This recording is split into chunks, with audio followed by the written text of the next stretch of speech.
देखिए स्टूडेंट, आज हम इकोनॉमिक्स के लिए कुछ इम्पोर्टेंट फैक्ट इंट्रोडक्शन से संबंधित है जिसे हम डिस्कस करने जा रहे हैं। 11th का इकोनॉमिक्स है। इसके लिए अब एक एक चैप्टर का अध्ययन हम आज से करेंगे। जैसे आज इंट्रोडक्शन टू इकोनॉमिक्स है। अर्थशास्त्र का जो इंट्रोडक्शन है वो क्या है, देखिए। In this chapter we learn about the meaning of economics and what is the subject matter of economics। जैसा कि इस पर लिखा हुआ है, तो आप इसे नोट भी कर लेंगे। In this lesson we are going to suggest the simple meaning of economics and its subject matter. हम लोग इसका सब्जेक्ट मैटर इकोनॉमिक्स क्या है। The term economics is English language, ये एक इंग्लिश लैंग्वेज है। Has been derive from two Greek words, ये दो ग्रीक वर्ड से लिए हुए है। ग्रीक वर्ड है इकोनॉमिक्स। ग्रीक वर्ड क्या है? ओकोस, नीमेन। तो ओकोस एक शब्द है, दूसरा शब्द है नीमेन। ये दोनों वर्ड से इकोनॉमिक्स लिया गया है। जैसे इसका अर्थ है, ये ग्रीक वर्ड है, इसका अर्थ है हाउस होल्ड। जैसे ओकोस का अर्थ है हाउस होल्ड, नीमेन का मैनेजमेंट। इसका मतलब हो गया हाउस होल्ड मैनेजमेंट। इस तरह से इकोनॉमिक्स का मतलब होता है house hold management. Thus, the main objective of economics is to analyze and satisfy the problems of a household। Economics के अंतर्गत हम हाउस होल्ड के जो भी प्रॉब्लम है उनको एनालाइज करते हैं, और हाउस होल्ड को, या हम अपने देश या अपने परिवार या अपने जनता को हम कैसे सेटिस्फाइड कर सकते हैं मिनिमम रिसोर्सेज में, इसके बारे में हम अध्ययन करते हैं। आप जानते ही हैं कि देश भी चलाना है, पूरा विश्व चल रहा है, तो इकोनॉमिक्स के जो सिद्धांत हैं, जो भी फॉर्मूला दिए हुए हैं, वो सभी सॉल्यूशन, प्रॉब्लम को कैसे सॉर्ट आउट किया जाएगा। हमारे देश में बहुत सारे प्रॉब्लम हैं, जैसे गरीबी है, बेरोजगारी है, इंडस्ट्री चल रही है उसका समाधान करना, कृषक के लिए समस्या है। तो ये सारी समस्याओं को समाधान करने के लिए कौन सा उपाय किया जाए, ये सब इकोनॉमिक्स के अंतर्गत ही सॉल्यूशन प्राप्त होते हैं, उसका एक्सप्लेनेशन होते हैं। इसलिए इकोनॉमिक्स आज बहुत ही इम्पोर्टेंट सब्जेक्ट बनकर उभरा है। स्टूडेंट, हम लोग आज डिफिनीशन ऑफ इकोनॉमिक्स में हम लोग पढ़ेंगे। देखिए, ऐसे तो इकोनॉमिक्स का डिफिनीशन बहुत सारे विद्वानों ने, प्रोफेसर्स ने दिया है, परंतु सभी का अपना अपना मत है, अपने अपने व्यू से इकोनॉमिक्स को परिभाषित किए हैं। अर्थात उनके व्यू में एकता का अभाव है। सभी आदमी अपने अपने व्यू से इकोनॉमिक्स को परिभाषित करते चला गया। इसी संबंध में Mrs Barbara Wootton has commented in this regard. इन्होंने इसके संबंध में, बारबरा ऊटन हैं जिन्होंने इस पर एक कमेंट किया है। ये इकोनॉमिक्स जो इतने अलग अलग व्यू जो रखे हैं इकोनॉमिक्स के बारे में, उसके संबंध में इन्होंने अपना कमेंट किया है और कहा है कि whenever 6 economists are gathered there are 7 opinions। इसका मतलब जब 6 अर्थशास्त्री एक साथ जमा होते हैं तो वहाँ पर एक 7वां मत भी पाया जाता है। इसका मतलब किसी भी इकोनॉमिस्ट के राय पर हम 100% नहीं कह सकते कि इसी इकोनॉमिस्ट का राय सबसे बढ़िया है, सुझाव सबसे बढ़िया है। अलग अलग व्यू से बड़े बड़े इकोनॉमिस्ट ने अपना व्यू दिया है, परिभाषा दिया है। स्टूडेंट, अब उन परिभाषाओं को हम एक कैटेगराइज किए हैं। जैसे we can categorise the different economist into the following 4 parts. हम इनको 4 पार्ट्स में बांट दिए हैं, 4 कैटेगरी में इनको कर दिए हैं। जैसे एडम स्मिथ है, इनके अनुसार इकोनॉमिक्स धन का विज्ञान है, धन का विज्ञान है। स्टूडेंट, इनके अनुसार इकोनॉमिक्स धन से संबंधित है, धन कमाने से संबंधित है। जबकि एक दूसरा अल्फ्रेड मार्शल हैं, बाद में सबसे पहले तो एडम स्मिथ ही आए, इकोनॉमिक्स के बारे में उन्होंने लोगों को बताया।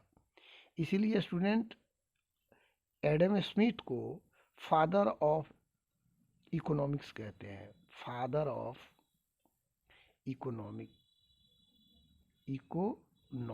कहते हैं, फादर ऑफ इकोनॉमिक्स।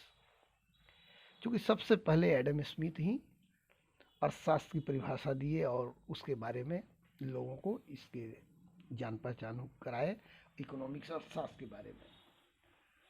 दूसरा अल्फ्रेड मार्शल, इन्होंने कहा कि एडम स्मिथ के व्यू से वे सहमत नहीं हुए। उन्होंने कहा कि अर्थशास्त्र धन का विज्ञान नहीं है, धन के संबंध में अध्ययन नहीं किया जाता, बल्कि अर्थशास्त्र में सामाजिक कल्याण से संबंधित बातों को उन्होंने बल दिया कि अर्थशास्त्र सामाजिक कल्याण से संबंधित शास्त्र है, सोशल वेलफेयर से संबंधित ये इकोनॉमिक्स है।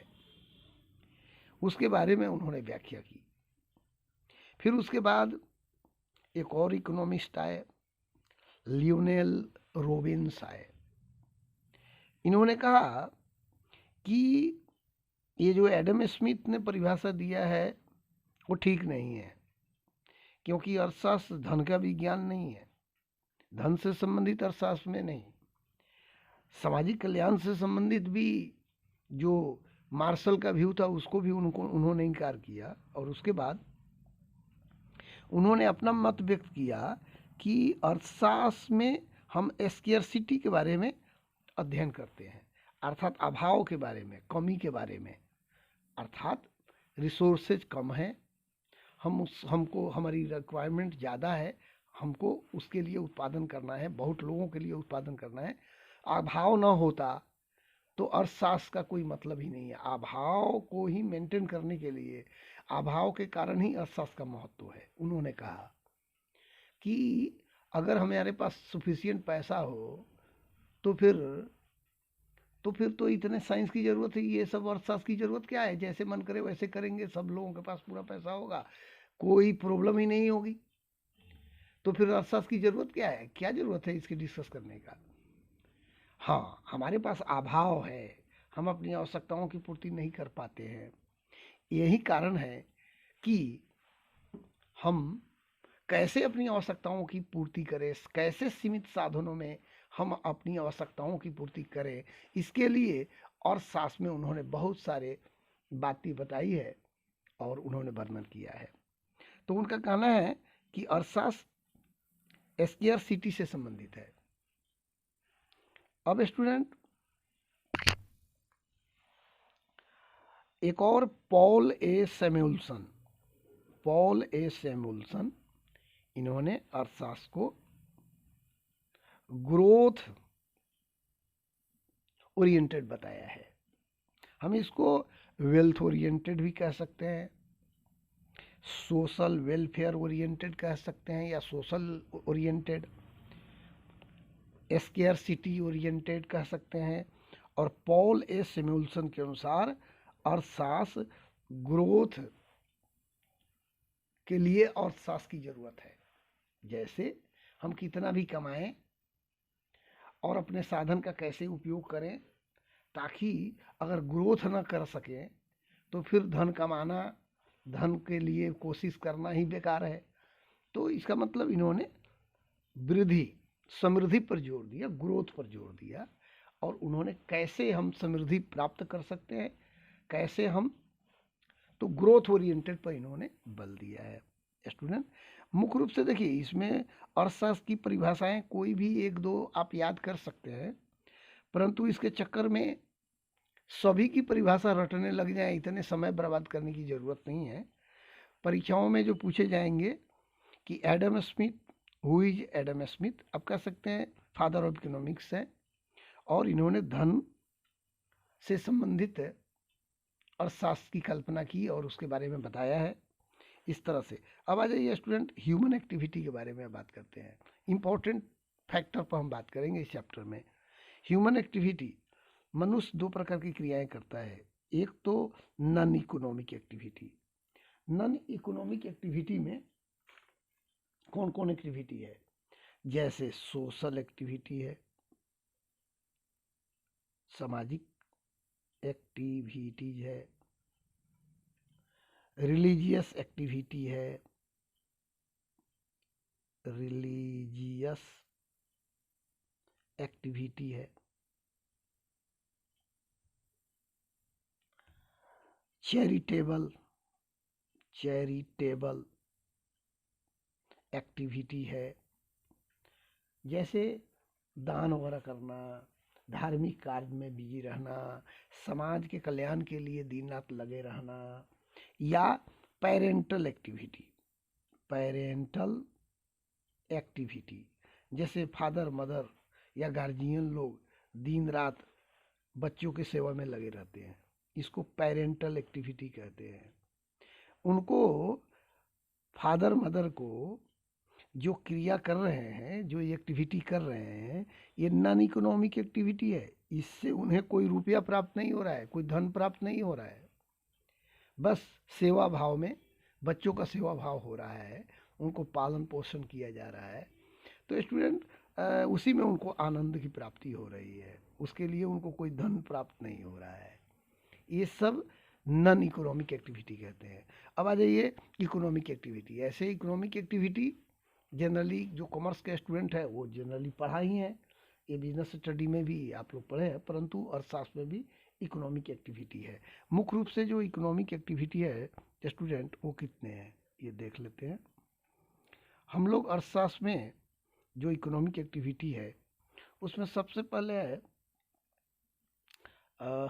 प्रोडक्शन है, प्रोडक्शन, उसके बाद कंजप्शन,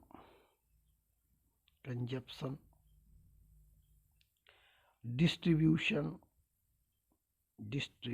है, एंड इन्वेस्टमेंट भी एक एक्टिविटी है, इन्वेस्टमेंट, एंड एक्सचेंज।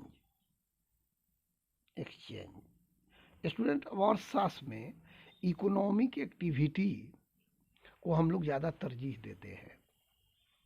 देखो, इसको हम, जैसे प्रोडक्शन में क्या होता है कि गुड्स एंड सर्विसेज को प्रोड्यूस किया जाता है, कंजप्शन में क्या है, उसका यूज किया जाता है, डिस्ट्रीब्यूशन में कैसे कंज्यूम करने के लिए कैसे कहाँ कहाँ कितना कितना वस्तुओं का डिस्ट्रीब्यूशन किया जाए, इसके संबंध में अध्ययन किया जाता है।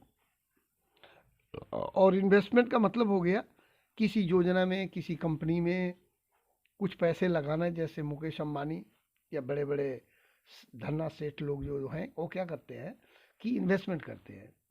हमारे देश में विदेशी फॉरेन इन्वेस्टर भी आके इन्वेस्टमेंट करते हैं, उससे हमारी इकोनॉमी को बल प्राप्त होता है, ग्रोथ मिलता है। तो इन्वेस्टमेंट इसी को कहते हैं। एक्सचेंज का मतलब हो गया sale and purchase of goods and services. Exchange का मतलब क्या है कि स्टूडेंट, हम वस्तु का क्रय विक्रय, जैसे मान लीजिए हम यहाँ प्रोडक्शन में तो वस्तु बना लिए फैक्ट्री में, लेकिन कंजप्शन ना हो तो फिर उस वस्तु को बनाने का क्या फ़ायदा हुआ। अच्छा, कंजप्शन कैसे होगा, तो उसके लिए डिस्ट्रीब्यूशन। अब मान लीजिए कि कंज्यूमर को वस्तु ही समय पर प्राप्त ना हो, अलग अलग क्षेत्रों में प्राप्त ना हो, तो वस्तु का, जैसे कोरोना का इंजेक्शन बना है और स्टूडेंट वो उसका डिस्ट्रीब्यूशन, ऐसा सिस्टम से डिस्ट्रीब्यूशन हुआ है, प्रोडक्शन हुआ कंजप्शन के लिए, उसका डिस्ट्रीब्यूशन होना ज़रूरी है। कहाँ कहाँ कैसे कैसे इसको रख रखाव करना है, कैसे कोरोना का ये जो इंजेक्शन है वो पहुंचना चाहिए, सही समय पर पहुंच जाना चाहिए। तो स्टूडेंट देखिए कितना बड़ा ये सब अर्थशास्त्र में इसी को हम लोग डील करते हैं। अर्थशास्त्र में यही हम ज़्यादा अध्ययन करेंगे। अब हम लोग आ जाते हैं स्टूडेंट, ये तो इकोनॉमिक्स से संबंधित हो गया। आप लोगों को कल हम लोग एक दिन बोर्ड पर भी लिखे थे, परंतु फिर भी इसको आप लोग मैं यहाँ रख देता हूँ, देख लीजिए एक बार। इंट्रोडक्शन है। अब इसमें बहुत बड़ा समय लगाने की ज़रूरत नहीं है। इकोनॉमिक्स क्या है, अब हम लोग स्टैटिस्टिक्स, अब दूसरा जो चैप्टर होगा वो स्टैटिस्टिक्स है स्टूडेंट, और तो हम लोग सांख्यिकी है, हम उसको पढ़ेंगे। ठीक है, अर्थशास्त्र के बारे में वही परिभाषाओं के संबंध में अर्थशास्त्र में हम क्या क्या अध्ययन करेंगे, तो ये सब है। अब इकोनॉमिक्स है, माइक्रो है, मैक्रो है, इसके संबंध में हम लोग फिर बात करेंगे, पर अभी हम लोग इसको एक इंट्रोडक्शन के तौर पर डिस्कस कर लिए, और फिर हम लोग कल हम लोग स्टैटिस्टिक्स के बारे में बात करेंगे। ठीक है स्टूडेंट, ओके। इस पर आप लोग एक चैप्टर में जो जो मेन टर्म है, ज़्यादा बहुत बड़ा समय गंवाने की ज़रूरत नहीं है। इतना चीज़ अगर फर्स्ट चैप्टर में आप समझ गए हो तो अ, हो गया। ठीक है ना, इसके संबंध में कोई ज़्यादा प्रॉब्लम नहीं है। Okay, thank you Babu.